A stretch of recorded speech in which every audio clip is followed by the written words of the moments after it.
अभी तक पिछले लेक्चर्स में हम लोगों ने ये समझा है व्हाट इज इलेक्ट्रिक फील्ड और नेचर में अलग अलग तरह का चार्ज डिस्ट्रीब्यूशन होता है एंड वी हैव लर्न्ड कि what is the magnitude of electric field at a point due to a point charge और उसका फॉर्मूला भी आपको याद होगा 1/4πε0 Q/r².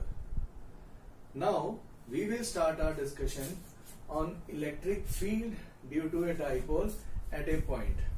अब हम लोग इलेक्ट्रिक फील्ड का कैलकुलेशन करेंगे at a point because of a dipole. अब डाइपोल में हमारे पास 3 केस बनेंगे जो हम लोगों ने डिस्कस करने हैं. First case will be when we will be finding electric field due to a dipole on its axial line.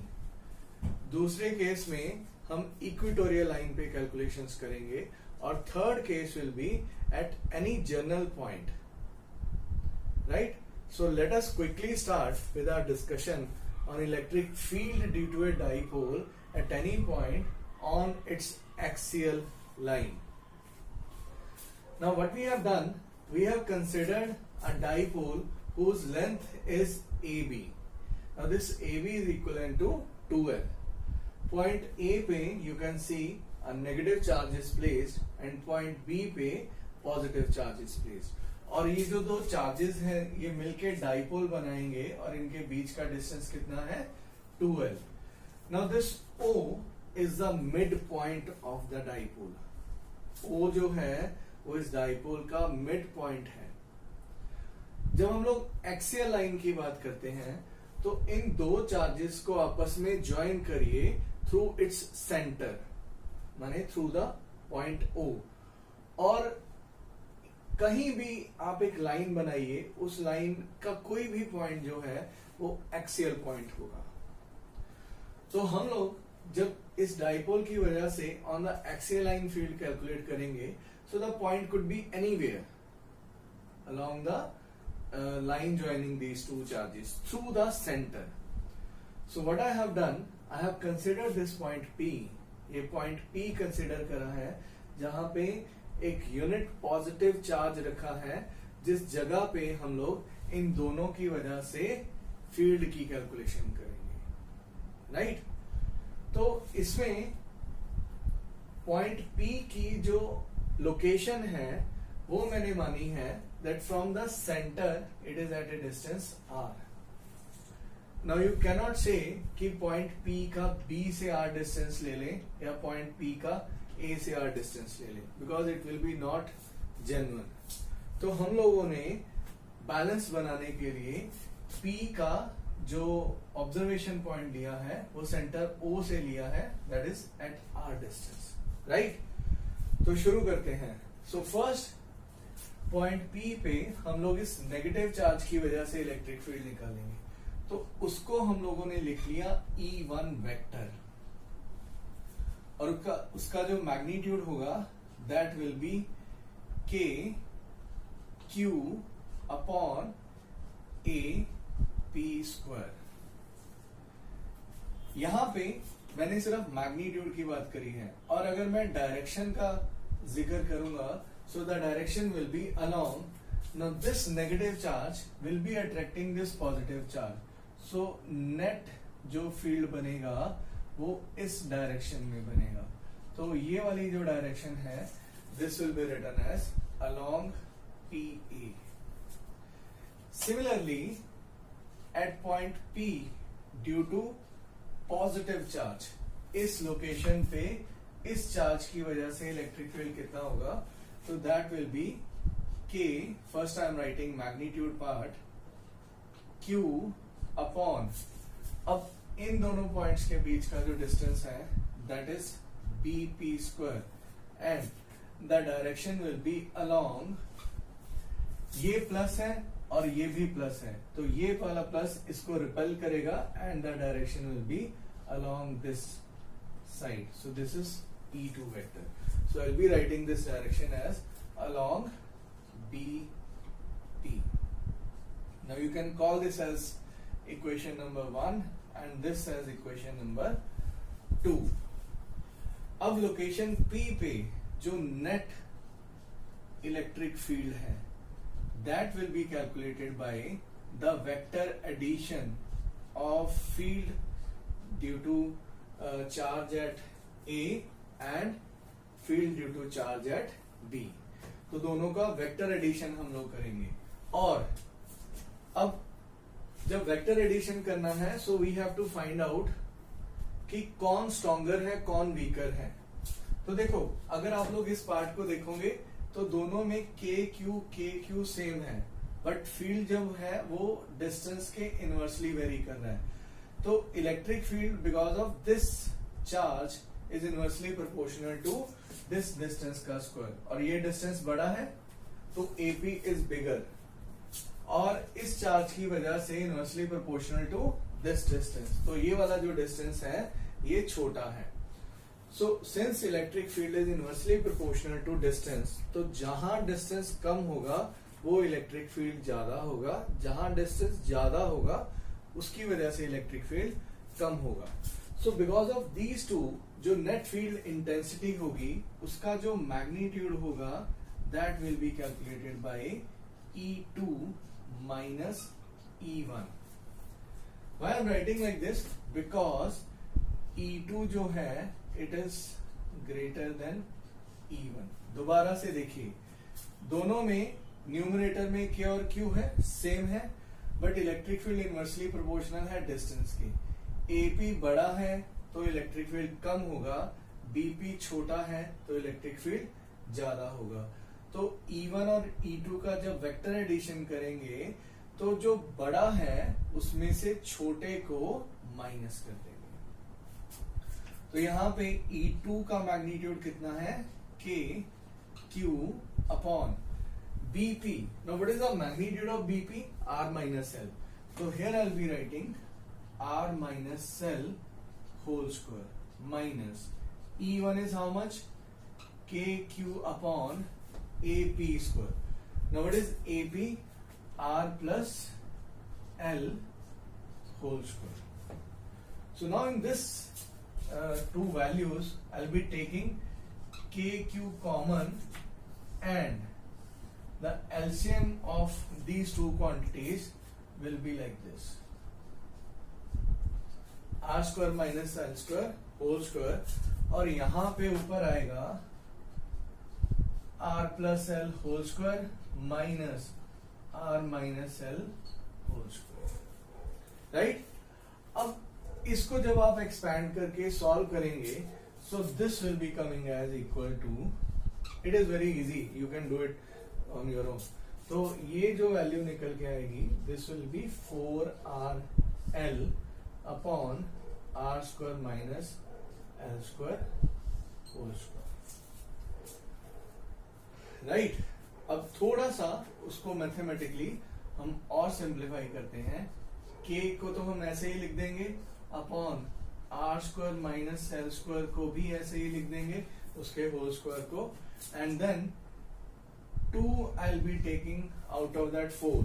तो 4 है so you consider it as 2 into 2, तो 2 को आगे लिख दिया, and then I will be writing Q into 2L into R। ये जो 4RL है उसमें एक 2 ये हुआ एक 2 ये हुआ, तो 2 2 4, RL को इस तरह से लिख दिया और Q पहले ही था, राइट। अब ये जो Q into 2L है what is this? Charge on either side multiplied by distance between two charges, this is equal to dipole moment, electric dipole moment P। तो इसको हम लोग अगले स्टेप में लिखेंगे 2K PR upon R square minus L square whole square, right. तो ये हुआ आपका मैग्नीट्यूड। थोड़ा सा अगर मैं इसको और एक नॉन फॉर्मेट में लिखूंगा so you can also right like this 1/4 pi epsilon naught 2P R upon R square minus L square whole square। Now out of E1 and E2 who has dominated? The answer is ये वाला जो field है यहाँ पे this is stronger. I have already mentioned E2 is greater than E1. तो जो net field है वो किस डायरेक्शन में बनेगा? तो आंसर है जो नेट फील्ड है it will be along this direction. Now this direction is from B to P या फ्रॉम A टू P. तो इसको हम लोग लिख देते हैं अलोंग BP से. I'll be highlighting कि what is the meaning of this direction. तो ये आपका फॉर्मूला बन गया which you can note down कि electric fields magnitude at any point along the axial line will be calculated by 1/4 pi epsilon naught 2pr upon r square minus l square whole square. Now आपको एक main चीज जो समझनी है वो ये है what is the meaning of this along BP. Dipole की डायरेक्शन पिछले लेक्चर में मैंने आपसे डिस्कस करी थी. It is from negative to positive. तो डाइपोल की डायरेक्शन है from A to B, right. और यहाँ पे जो नेट फील्ड आया है वो भी किधर से आया है, किधर की तरफ आया है? फ्रॉम ए टू पी या B to P.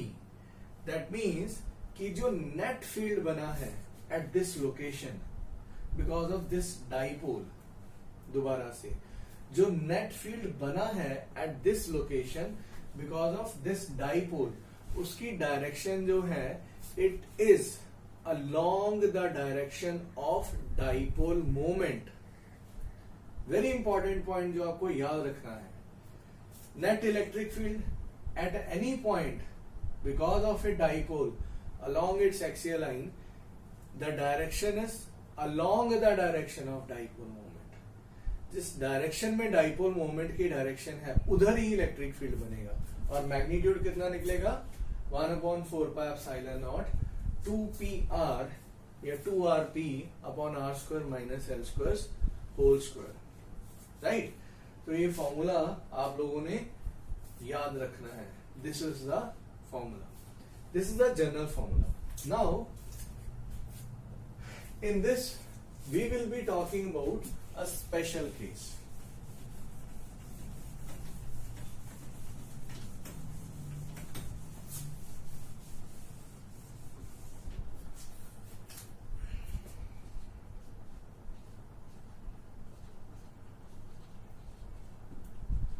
Now, this special case means that if the dipole is very short. Now what do we mean by this statement? Now the length of the dipole is this much, 2l, and the point of observation P is at a distance r from the center of the dipole. Now I am saying कि if the dipole is very short, this means कि ये जो length है dipole की compared to the point of observation, it is very small. That means that point P is at a greater distance compared to the length of the dipole, right? So in this particular case, we'll be writing that R is greater than L. So अगर R L से बड़ा है, so therefore R square will be also greater than L square. So what we will be doing? So we'll be now neglecting L square. So if we are neglecting L square, so therefore जो magnitude है electric field का at point P, now this formula will reduce to 1/4 pi epsilon naught 2pr upon, now this r square minus L square is eliminated, so this will be r raised to power 4. Now this r will be cancelling out with this 1r, so net intensity will be 1/4 pi epsilon naught 2p upon r cube. Here I am now mentioning the direction along the direction of dipole moment.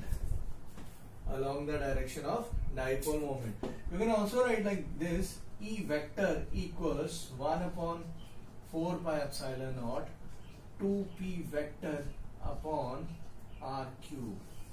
So this is your formula to find out electric field at a point on the axial line because of a short dipole.